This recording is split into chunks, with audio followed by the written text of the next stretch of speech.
우리가 지난주와 이번 주 2시간 동안에 지금 예수님께서 십자가에 달려 계신 그 절정의 순간을 보고 있습니다. 우리가 복음서를 보면 예수님은 십자가에서 달려 계신 시간이 6시간쯤 되는데요. 지난주에 우리가 앞에 3시간을 봤다고 할 수 있고요. 오늘 본문이 뒤에 3시간 후반부입니다. 좀 이렇게 나눠서 보면 앞부분하고 그러니까 앞에 3시간하고 뒤에 3시간이 약간 분위기가 좀 다른 점이 있어요. 우리 지난주에는 예수님께서 십자가에 같이 매달린 죄수 한 명과 짧은 대화를 나누셨는데 비록 짧지만 그 대화에서 이 십자가 강도는 지금까지 내내 하나님을 거스르며 등을 돌리고 살았던 삶에서 회심하는 일이 있었고 예수님은 그를 향해서 한마디지만 아주 분명하게 그의 구원을 확증해 주시는 그런 선언의 말씀을 하셨습니다. 그래서 우리가 이게 이제 십자가 달려 계실 때 초반에 일어난 일인데 이 초반에 일어난 일 속에서는 이전에도 주님이 몇 번 얘기하셨듯이 한 영혼이 한 사람이 회개하고 돌아올 때 하늘에서는 그래 하나님께서는 천사들과 함께 너무나 기뻐하신다. 그 말씀과 좀 이어지게 이 마지막 순간에도 한 사람을 인격적으로 만나주시고 구원하시는 그런 내용이 담겨 있는 것이고요.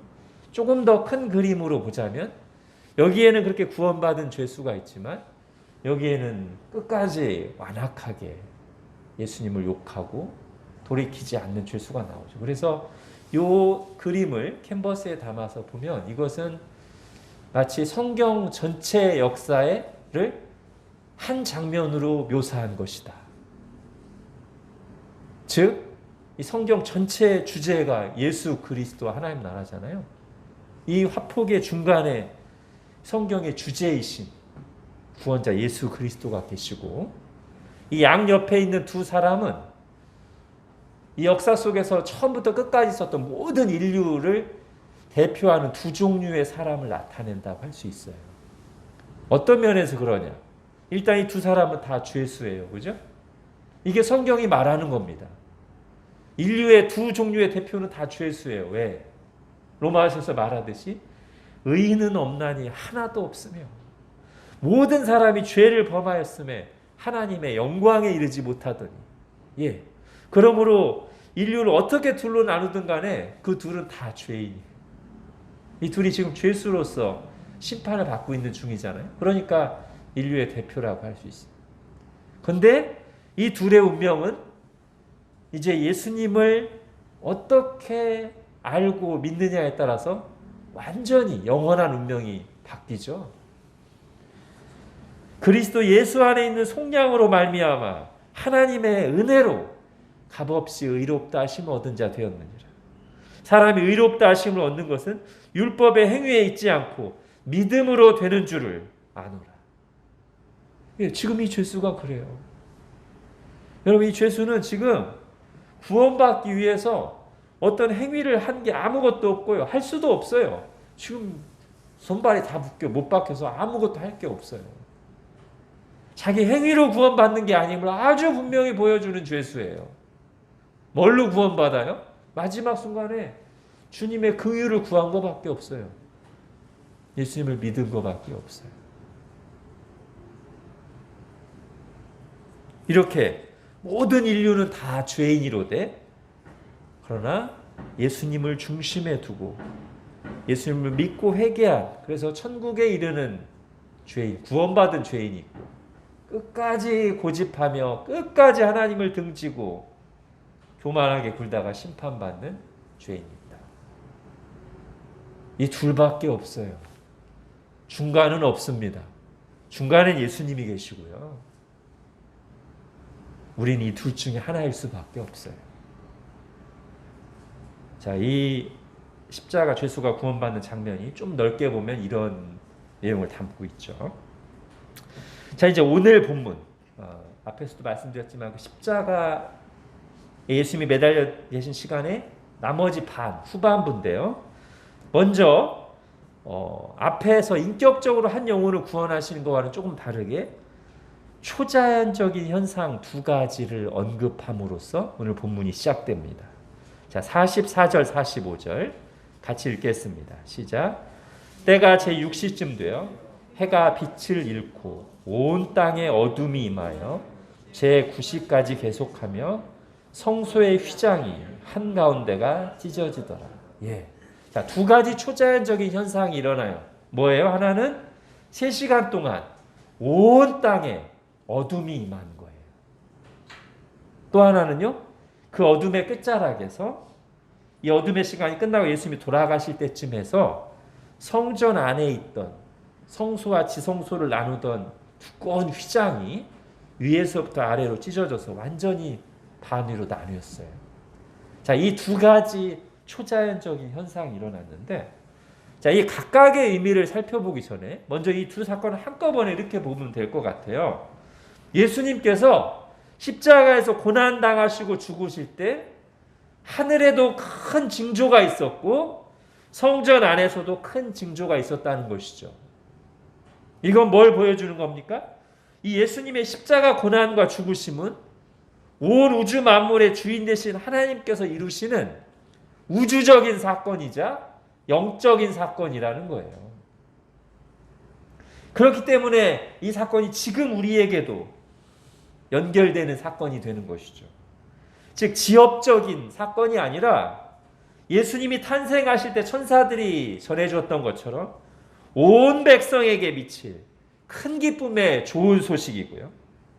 하나님과 인간 관계에 근본적으로 변화를 가져올 전 우주적인 그리고 영적인 사건이라는 거예요. 자, 이제 하나씩 볼게요. 자, 다시 44절. 자, 제6시부터라고 했는데 이 공관복음서에 나와 있는 시간은 유대 시간이고요. 유대 시간은 현재 우리가 사용하는 시간과 6시간의 차이가 있습니다. 그래서 여기서 제6시는 여기 6을 더해서 12시예요. 정오. 낮 12시예요. 자, 낮 12시부터 해가 빛을 잃고 온 땅에 어둠이 임하여 제9시. 이건 다시 6을 더해서 오후 3시. 그러니까 정오부터 오후 3시까지 해가 빛을 잃고 온 땅에 어둠이 임했어요. 자, 이 표현을 우리가 그대로 이제 생각하다 보면 이건 단지 그냥 좀 구름이 짙게 낀 정도 이상일 거라는 느낌이 들어요. 그죠? 자, 그 정확히 모릅니다만 어쨌든 예수님께서 십자가 달리셨을 때 중간부터 마지막까지 3시간 동안에 이 흑암의 의미가 뭘까? 우리 한국에서는 종종 이런 얘기가 있었죠. 하나님도 참아 볼 수 없어서 눈을 가리셨다. 네, 이거 근데 제가 볼 때는 성경에서 근거를 찾기 어려운 좀 주관적이고 감성적인 해석인 것 같고요. 오히려 우리가 성경의 문맥을 이렇게 살펴보다 보면 오히려 그거랑 좀 반대의 의미에 가까운 내용을 담고 있는 것 같아요. 일단 여러분 이게 항상 성경에 나와 있는 기록은 그 1차적인 이 현상 또는 이 계시가 있을 때 1차적인 사람들에게도 의미가 있어야 되는데 그럼 이 사람들에게 이 갑자기 방금 막 예수님을 욕하고 비난하고 막 히히덕거리고 떠들고 있는데 정오가 되자 딱 정오가 되자 갑자기 해가 빛을 잃고 온 땅이 깜깜해졌을 때 이 사람들이 느낀 것은 분명히 두려움이었을 겁니다. 그렇죠? 모든 사람에게 거기 있는 모든 사람에게 강한 인상을 줄 만한 초자연적인 기적이었고 그래서 공관복음서 기자들이 이 일을 다 기록했잖아요.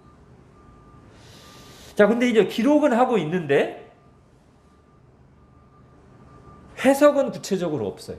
이 흑암에 대한 해석은. 이럴 때는 우리가 어떻게 하는 것이 가장 바람직하냐면 이와 비슷한 상황에 대해서 성경이 말하는 가장 보편적인 의미를 가지고 와서 해석하는 것이 가장 바람직해요. 즉 빛이 가리워진 어둠 대해서 성경이 말하는 가장 일반적인 상징적 의미는 뭐냐면 죄로 인한 하나님의 심판 또는 하나님의 임재가 없는 상태가 빛이 사라진 어둠의 상태라는 것이죠. 가령 이사야 60장 2절을 보면요. 잘 들어보세요. 보라, 어둠이 땅을 덮을 것이며 캄캄함이 만민을 가리려니와. 지금 오늘 본문의 상황과 똑같죠, 그죠? 어둠이 땅을 덮을 것이며 캄캄함이 만민을 가리려니와. 근데 이거랑 대비되는 내용이 바로 이어서 나오는데 그게 뭐냐면 오직 여호와께서 내 위에 임하실 것이며 그의 영광이 내 위에 나타나리니. 예. 지금 뭐가 대비되고 있어요? 어둠이 땅을 덮고 캄캄함이 만민을 가리는 게 뭐랑 대비되냐면 하나님이 내 위에 임하신다. 하나님의 임재와 대비되고 있어요. 즉 어둠이 땅을 덮고 캄캄함이 임하는 것은 하나님의 임재가 없는 상태와 라고 말할 수 있는 것이죠. 또 하나 아모스 8장 9절 10절에 보면 주 여호와의 말씀이니라. 그날에 내가 해를 대낮에 지게 하여 백주의 땅을 캄캄하게 하며. 예. 해를 대낮에 지게 하고 백주의 땅을 캄캄하게 한다. 지금 예수님이 십자가 달려 계실 때 시간 언제부터 언제요? 정오부터 오후 3시. 대낮이죠. 그죠? 제일 화내야 될 시간이죠. 백주죠. 그죠? 근데 그때 땅이 캄캄하게 된다. 지금 아모스에서 말한 상황하고 거의 똑같은데요. 이게 이제 어떤 맥락이냐면 10절에 너희 절기를 애통으로 너희 모든 노래를 애곡으로 변하게 하여. 예. 이게 지금 심판의 맥락이에요. 죄 때문에 하나님께서 심판하시는 맥락 속에서 그걸 어떻게 상징적으로 표현했냐면 그날에 내가 해를 대낮에 지게 하여 백주의 땅을 캄캄하게 하며 이렇게 표현하고 있다는 것이죠. 그에 비해서 하나님의 임재가 충만한 상태는 보통 어떻게 표현해요? 어둠과 밤조차 없는 빛이 찬란한 상태를 표현하죠. 계시록 21장에 그 성은 해나 달의 비침이 쓸데없으니 이는 하나님의 영광이 비치고 어린 양이 그 등불이 되심이라. 예, 하나님의 임재가 충만하니까 해나 달이 필요 없을 정도로 밝게 환하다는 거예요. 25절에도 낮의 성문들을 도무지 닫지 아니하리니 거기에는 밤이 없음이라. 예. 하나님의 임재가 충만하면요 아예 밤이 사라질 정도로 밝고 환하다는 거예요. 이게 이제 성경이 거의 일관되게 사용하는 이미지예요. 어둠과 빛에 대해서. 그러므로 오늘 본문의 어둠은 하나님의 진노와 심판 또는 하나님의 임재가 없는 상태를 상징적으로 보여주는 것으로 이해하는 게 가장 자연스럽다. 그럼 이때 왜 지금 이 시간에 하나님의 진노와 심판이 임하고 하나님의 임재가 사라지는가? 죄 때문이죠. 누구 죄 때문입니까? 우리의 죄 때문이죠. 근데 그 죄를 누가 짊어지고 있습니까? 지금 십자가에서 예수님이 다 짊어지고 계신 거죠. 그 예수님에게로 하나님의 진노와 심판이 쏟아지고 있으며 하나님의 임재가 끊어진 상태라는 것을 지금 이 흑암이 임한 것으로 가시적으로 보여주고 있다는 것이죠. 자, 이후에 이 어둠의 이 끝날 때쯤에 예수님이 드렸던 기도도 이런 해석에 힘을 실어주는데요. 자, 오늘 본문에는 안 나옵니다만 마태복음과 마가복음에 보면 이렇게 돼 있어요. 제6시로부터 온 땅에 어둠이 임하여 제9시까지 계속되더니 제9시쯤에 예수께서 크게 소리질러 이르시되 엘리 엘리 라마 사박다니 하시니 이는 곧 나의 하나님 나의 하나님 어찌하여 나를 버리셨나이까 하는 것이죠. 예. 이 흑암의 시간이 끝날 때쯤에 주님이 그렇게 부르짖으셨다고. 왜 나를 버리셨습니까? 여러분, 예수님께서 십자가에서 짊어지신 고통은 다른 많은 십자가형을 당한 죄수들처럼 다만 육신의 고통과 죽음만이 아니었습니다. 하나님으로부터도 단절된 상태, 죄에 대한 진노로 하나님으로부터까지 버림받는 영혼의 고통까지를 포함하는 것이었죠. 그리고 주님께서 이런 심판을 받으셨다는 것이 우리에게 아주 큰 의미가 있습니다. 위로가 됩니다. 왜? 예수님께서 하나님과의 단절, 하나님의 임재가 없는 상태, 하나님으로부터 버림받는 진노를 이미 다 당하셨기 때문에 예수 그리스도 안에 있는 우리에게는 결단코 다시 그런 심판이 주어지지 않을 것이 확실하기 때문입니다. 비록 때로 우리의 느낌상 우리가 고난 중에 있을 때 하나님이 멀리 계신 것처럼 함께하지 않으신다는 것처럼 느껴질 때는 있을지언정 예수 그리스도 안에 있는 우리에게 실제로 하나님이 함께 하시지 않으며 하나님이 등을 돌리시며 하나님의 임재가 떠나며 하나님이 버리고 포기하는 때는 한순간도 없다는 거예요.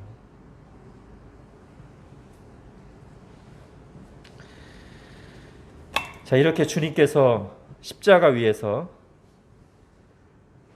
하나님으로부터도 단절된 모든 심판을 받으셨을 때 예루살렘 성전에 있는 성소의 휘장 한가운데가 찢어졌습니다. 자, 이걸 이제 바로 앞에 나오는 흑암과 연결하면 이렇게 생각할 수도 있을 것 같아요. 지금 깜깜한 것이죠. 하나님의 임재가 없는 그 깜깜한 상태였는데 인간이 처한 현실이 휘장이 찢어지면서 휘장 너머가 뭐죠? 그 하나님이 임재하시는 장소잖아요. 시은좌, 은혜가 내려오는 장소죠. 은혜를 베푸시는 장소죠. 그래서 이 깜깜한 이곳에 하나님으로부터 단절돼서 깜깜한 이곳에 이 휘장이 착 찢어지면서 빛이 거기로 이제 쫙 들어오는 것이죠. 또는 인간 편에서 생각하자면 이 두꺼운 막에 가려서 하나님의 임재 가운데 하나님의 은혜의 보좌로 나아갈 수 없던 우리였는데 이 휘장이 찢어지면서 길이 열려서 이제 우리가 그 빛이 찬란한 은혜의 보좌 앞으로 담대히 나아갈 수 있게 된 것이죠. 예수님께서 십자가에 죽으시기 몇 시간 전에 그 진리를 말씀하셨어요. 요한복음 14장에 예수께서 이르시되 내가 곧 길이요 진리요 생명이니 나로 말미암지 않고는 아버지께로 올 자가 없느니라. 즉 나로 말미암아 이제 하나님을 아버지라 부르며 나아가게 되었다는 것이죠.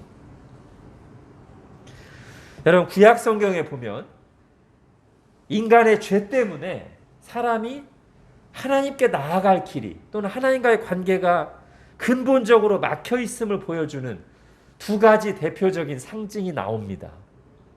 하나는 에덴 동산에서 첫 인류인 아담과 하와가 죄를 짓고 쫓겨날 때 이런 내용이 나오죠.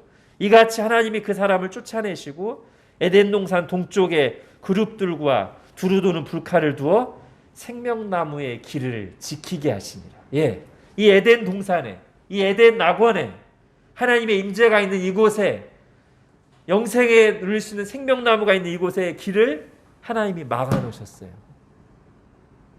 이게 그림으로 우리에게 보여주는 것이죠. 이제 죄범한 인간에게는 이 에덴 동산을 영생을 누릴 길이 하나님께 나아가는 길이 막혀 있다. 두 번째 상징은 뭐예요? 앞에서도 얘기한 것처럼 성소의 휘장이죠. 이 예루살렘, 이 성전의 도면을 누가 주셨어요? 모세가 고안한 게 아니죠. 하나님께서 도면을 그대로 주셨어요. 그리고 이 도면 속에는 중요한 메시지가 담겨 있어요. 그 메시지의 핵심이 뭡니까? 하나님의 임재가 있는 그 지성소, 은혜의 보좌 앞으로 나아갈 길이 근본적으로 막혀 있다는 것을 보여주기 위해서 지성소 앞에 두꺼운 커튼, 두꺼운 휘장으로 딱 막아놓은, 그렇게 만들라고 주님이 직접 말씀하신 거죠. 이게 우리의 현실을 보여주는 겁니다. 그리고 히브리서가 그것을 우리에게 이렇게 잘 설명해 줍니다. 히브리서 9장 오직 둘째 장막은, 얘가 지성소예요. 대제사장이 홀로 1년에 한 번 들어가되 자기와 백성의 허물을 위하여 드리는 피 없이는 아니하나니, 성령이 이로써 보이신 것은, 즉 성령님께서 성령님의 감화 가운데 기록된 이 성경 말씀을 통해서 우리에게 보여주는 건 뭐냐면, 이 휘장을 통해 보여주는 건 뭐냐면, 첫 장막이 서 있을 동안에는, 즉 예수님이 오시기 전에 건물 성전 또는 장막 성전이 있을 동안에는 성소에 들어가는 길이 아직 나타나지 않은 것이라. 죄범한 인간이 하나님께 지성소에 나가는 길이, 그분의 임재 앞으로 나가는 길이 아직 나타나지 아니한 것을 보여주는 거예요. 그런데 예수님의 몸이 십자가에서 찢길 때 바로 그 휘장이 위에서부터 아래로 누가 찢은 겁니까? 사람이 밑에서부터 위로 찢은 게 아니라 하나님이 위에서부터 아래로 찢어서 완전히 길이 열린 거죠. 다시 히브리서가 해석해 줍니다. 히브리서 10장. 그러므로 형제들아, 우리가 예수의 피를 힘입어 성소에 들어갈 담력을 얻었나니 그 길은 우리를 위하여 휘장 가운데로 열어놓으신 새로운 살 길이요, 휘장은 곧 그의 육체니라. 휘장은 예수 그리스도의 몸이라. 길 되신 예수 그리스도께서 십자가에서 찢기실 때 휘장이 찢겼단 말이에요. 그러므로 성경이 이렇게 또 권면합니다. 히브리서 4장에 그러므로 우리는 긍휼하심을 받고 때를 따라 돕는 은혜를 얻기 위하여 은혜의 보좌 앞에 담대히 나아갈 것입니다. 그 이전에는 대제사장만 1년에 딱 한 번 정해질 때 잠깐만, 그리고 두렵고 떨림으로 나갔어야 됐다면 이제 예수 그리스도 안에서는 모든 믿는 자들이 언제나 매일매일 담대히 하나님께 나아가도록 길이 활짝 열린 거예요. 그러므로 우리는 주의 보좌로 나아갈 때 담대히 나아가 은혜를 누립니다. 자격 없는 내 힘이 아닌 오직 예수 그리스도의 보혈의 공로를 의지해서 나갑니다. 십자가의 보혈 완전하신 사랑 힘입어 하나님께 예배하고 교제하고 구하고 받습니다. 하나님은 그렇게 예수 그리스도를 믿음으로 하나님께 담대히 나오는 자들을 기뻐하시며 긍휼을 베푸시며 때를 따라 돕는 은혜를 주십니다. 믿음으로 나와 구하는 자들에게 좋은 것을 주시며 그들을 통해 영광을 받으시겠다고 말씀하십니다. 자, 이제 47절부터는 바로 이 빛을 보고, 이 휘장 사이로 비치는 이 찬란한 빛을 보고 또는 그 비추임을 받고 이 길로 나가기 시작한 사람들의 모습이 나오는데요. 특별히 예수님께서 십자가형을 받는데 가장 직접적으로 관여한 그룹, 어디냐면 유대인들의 공회, 그리고 로마 제국의 군인들에 속한 사람들 사이에서 그런 일들이 일어나는 것을 보여주고 있어요. 첫 번째 47절 로마 백부장의 고백입니다. 백부장이 그 된 일을 보고 하나님께 영광을 돌려 이르되 이 사람은 정령 의인이었도다. 예. 우리나라로 하면 소대장이죠. 몇십 명 또는 100명 정도를 이끄는 로마 장교인데요. 아마도 우리가 자연스럽게 추측하는 것은 이 사람이 바로 예수님의 십자가형을 실제로 집행하는 책임을 맡은 로마 장교였을 거고요. 그렇다면 이 앞에 본문에서 나왔던 그때까지 예수님을 조롱하고 짓밟은, 그리고 예수님께서 십자가 고통을 당할 때도 그 밑에서 히히덕거리면서 예수님의 옷을 나누고 제비 뽑던 바로 그 로마 군인들을 통솔하던 장교였을 거란 말이죠. 그런데 이 사람이 예수님의 그 마지막 십자가 장면을 경험하고서는 그때 예수님이 하시는 말씀들, 그때 일어난 이 초자연적인 사건들, 이런 것들을 다 보면서 그의 마음에 변화가 일어났어요. 그래서 이렇게 말합니다. 이 사람은 정령 의인이었도다. 하나님의 아들이. 그런가 하면 이스라엘 사람 가운데서도 예수님을 향한 마음을 분명히 드러내는 사람이 나타나죠. 공회원이었던 아리마대 사람 요셉입니다. 물론 오늘 본문에 나온 것처럼 50절 51절에 나온 것처럼 이 사람은 원래도 예수님을 따르는 마음을 가지고 있었어요. 그러나 지금까지는 이 예수님의 십자가 사건을 경험하기 전까지는 사람들의 이목이 두려워서 자신이 예수님을 따른다는 사실을 드러내지 못하고 있었어요. 근데 이제 변했습니다. 어쩌면 이전보다 더 위험해진 상황이잖아요. 그죠? 그런데 이때 자신의 신앙을 분명하게 드러내면서 당당하게 빌라도 총독에게 예수님의 시신을 내어달라고 요구하고 자신의 무덤에 안치시킵니다. 요한복음 19장에서 이렇게 말합니다. 아리마대 사람 요셉은 예수의 제자이나 유대인이 두려워 그것을 숨기더니 이 일 후에, 예수님의 십자가를 경험한 후에 빌라도에게 담대히 나가 예수의 시체를 가져가기를 구하매 빌라도가 허락하는지라. 마태복음은 이 아리마다 요셉에 관해 또 한 가지 중요한 정보를 우리에게 알려줍니다. 마태복음 27장, 저물었을 때 아리마대의 부자 요셉이라는 사람이 왔으니 그도 예수님의 제자라. 부자라는 걸 말해줘요. 이게 왜 의미가 있습니까? 예수님이 오시기 700년쯤 전 이사야 선지자의 예언 속에 이 내용이 등장하기 때문이죠. 이사야 53장 9절, 그는 강포를 행하지 아니하였고 그의 입에 거짓이 없었으니 그의 무덤이 악인들과 함께 있었으며 그가 죽은 후에 부자와 함께 있었도다. 이 아리마대 사람 요셉이 예수님의 십자가 죽으심을 목격하고 용기를 내어 자신의 신앙을 드러내기로 결정했을 때 그를 통해 성경에 기록된 예언이 성취되었습니다. 우리도 그럴 거예요. 우리도 주님의 말씀에 은혜를 입고 힘을 얻어서 주님의 말씀대로 순종하려고 할 때 이 성경에 기록된 약속들이 우리의 것이 될 것입니다. 자, 예언의 성취는 이 부자인 아리마대 요셉의 무덤에 안치된 것만이 아니죠. 지금까지 살펴본 모든 일들, 예수님의 태어나심과 예수님이 하신 모든 일들, 예수님의 죽으심, 그 모든 것이 다 하나님이 진작부터 계획하시고 말씀해 오신 것을 성취하신 겁니다. 빌라도의 법정은 이것을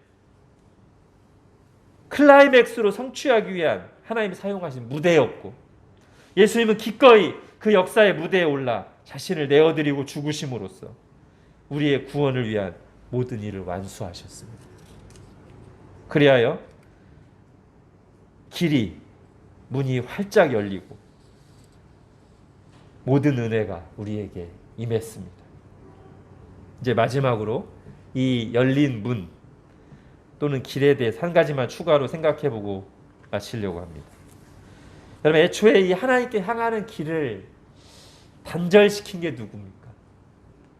누가 하나님께 등을 돌리고 문을 닫았습니까? 우리죠, 그죠? 우리의 죄와 교만이 거룩하신 하나님께로 향하는 문, 또는 하나님으로부터 내려오는 은혜의 문을 닫았어요. 근데 이 문은 우리 때문에 닫혔지만 결코 우리가 열 수는 없는 문입니다. 우리의 더러운 손, 피 묻은 손으로는 이 문을 조금도 1cm도 1mm도 움직이게 할 수 없어요. 근데 예수 그리스도께서 오셔서 자신의 죽음으로 문을 여셨습니다. 예수님이 문이 되시고 길이 되셨습니다. 요한복음 10장, 내가 문이니 누구든지 나로 말미암아 들어가면 구원을 받고 또는 들어가며 나오며 꼴을 얻으리라.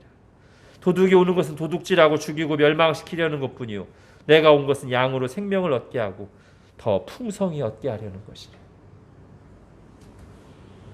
근데 여러분, 성경에 보면 또 하나의 문이 있어요.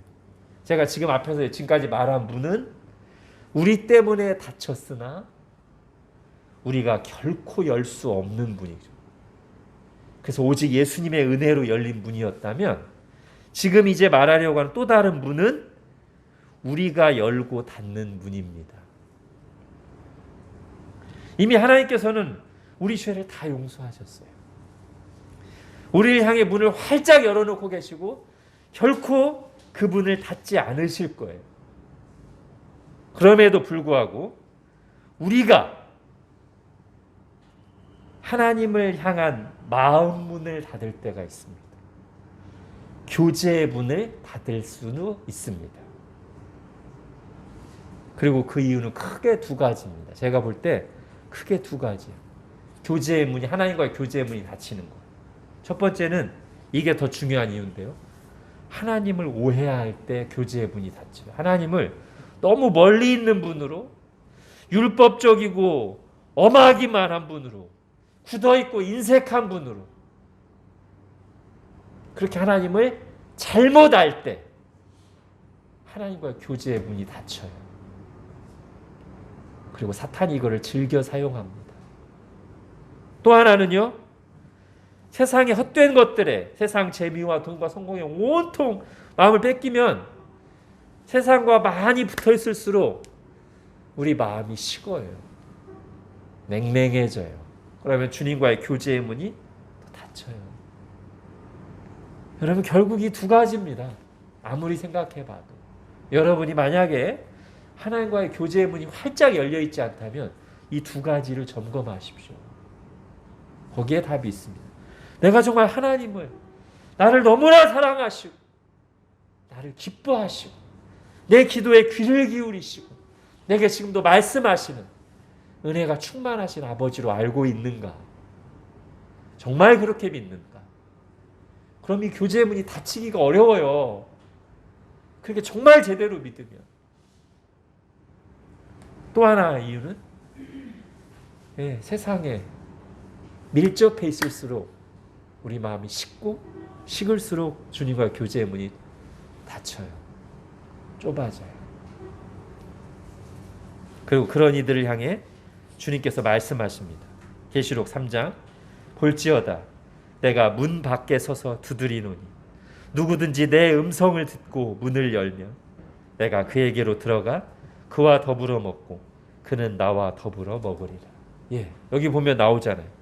누구든지 내 음성을 듣고 문을 열면, 이거 자기가 열 수 있는 문이고 열어야 되는 문이에요. 다만 이때도 주님께서 먼저 찾아오시죠. 내가 문 밖에서 두드리는 내 음성을 듣고, 주님께서 말씀과 상황을 통해서 교제의 문을 닫고 있는 우리를 찾아오신다는 거예요. 말씀으로 또는 어떤 사건으로 그때 우리가 딱 깨닫고 주님께서 내게 마음 문을 열라고 하시는구나. 나와 친밀하게 교제하기를 원하셔서 이렇게 말씀하시고 이런 상황을 만드셨구나. 깨닫고 문을 열면 어떻게 해요? 주님께서 다시 그 풍성한 교제를 회복하시며 은혜를 주신다는. 여러분, 마치 이 이미지는, 내가 너희와 더불어 먹고 마시리라 이미지는 복음서에서 예수님께서 육신에 입고 계실 때 보여주신 그 장면들을 연상시키죠. 세리 마태나 삭개오가 예수님을 믿고 나서 어떻게 해요? 자기 집으로 영접해드리고 잔치를 열고 같이 먹고 마셔요. 그러다가 바리새인들한테 욕먹기도 했죠. 그죠? 주님께서는 그 교제를 지금 비록 눈에 보이지 않지만 그러나 그와 똑같은 본질이 같은 그 교제를 우리와 하기를 원하신다고요. 그래서 문 밖에 서서 두드린다고. 마태가 주님과 같이 식사하면서 웃고 떠들고 주님을 기뻐하고 주님의 말씀에 귀를 기울였던 그 교제를, 삭개오가 너무나 감동해서 자기 집에 모셔드리고 결단했던 그런 교제를 지금도 똑같이 하기를 원하시는 것이죠. 그리고 우리가 구원의 은혜를 알고 마음과 삶의 중심에 예수님을 모셔드릴 때 그런 일들은 실제로 일어나는 것입니다. 여러분, 우리가 예수님을 문 밖에 세워두지 않고 우리의 마음과 삶의 중심에 모시고 섬기고 교제하면서 그런 은혜를 풍성히 누릴 수 있기를 바랍니다. 예수님께서 열어놓으신 길을 따라 은혜의 보좌 앞에 매일매일 담대히 나아가 하나님 주신 참된 위로와 평안과 만족과 확신과 도우심을 맛보며 살아가는 우리 모두가 될 수 있기를 바랍니다. 기도하겠습니다. 하나님, 오늘 예수님의 십자가 사건 그 후반부를 보면서 하나님께서 우리를 위해서 행하신 일이 무엇이고 그로 인해서 우리에게 어떤 은혜가 주어졌는가를 다시 한번 들었습니다. 주님께서 자신의 몸을 십자가에 내어주심으로 우리가 하나님의 은혜의 보좌 앞에 나아갈 길이, 그 문이 활짝 열렸고 결코 다시 닫힐 일이 없는데, 하나님, 우리가 스스로 마음 문을 닫고 하나님을 오해하거나 세상에 빠져서 이 교제의 문을 닫고 그래서 곤고함에 빠지는 어리석은 길을 계속 가지 않게 하시고, 세리 마태가 그랬듯이, 삭개오가 그랬듯이 우리와 즐거이 교제하며 풍성한 은혜 베푸시기를 원하시는 주님을 우리의 마음과 삶의 중심에 모셔드리고 주님과 동행하는 저희들 되게 하여 주옵소서. 예수님의 이름으로 기도합니다. 아멘.